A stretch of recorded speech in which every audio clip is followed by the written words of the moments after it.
Günaydın arkadaşlar, günaydın. Ben size bugün göstereceğim tuzlu balığı ne yapıyorlar. Migros'ta görüyorsunuz, tuzlu balıklar çok pahalı.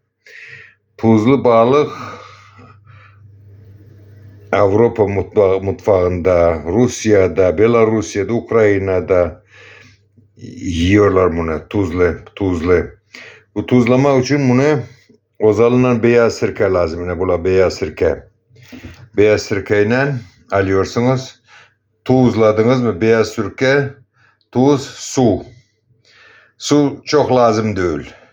Yarım saatin içinde yatandan sonra soğan. Soğan alıyorsunuz, kesiyorsunuz. Ne böyle ozalı kutunun içine böyle yatırıyorsunuz. Ne görün. Ben size gösteriyorum ne. Ne.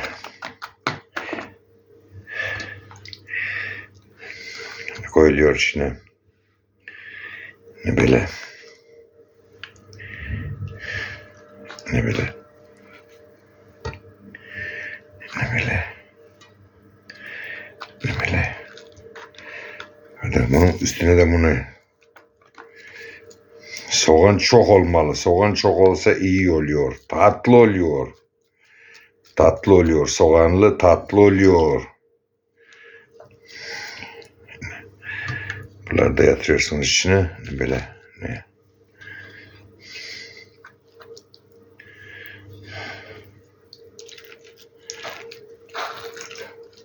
Ne?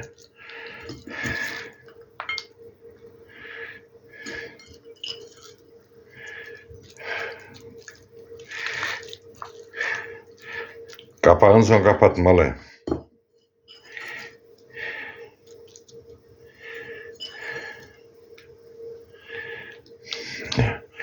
Ayçiçek yağını alıyorsunuz. Ayçiçek yağı. Ne?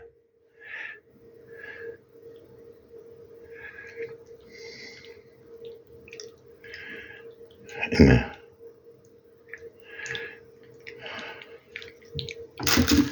Bitti. Kapağını alıyorsunuz bu kapakla. Koydunuz mu kapağını? Kapağını kapatıyorsunuz böyle. Ne? Bu balık konservisi oluyor bunu. Kapatıyorsunuz. İki tarafından yapıyorsunuz böyle. Balık tayin. Çok tatlı balık oluyor. Çok tatlı. 4-5 saatten sonra yemek oluyor bunu. Sirkede yarım saat. 1 saat de olabiliyor yarım saatten 1 saate kadar. Her balığı, somon balığında yapmak oluyor bunda.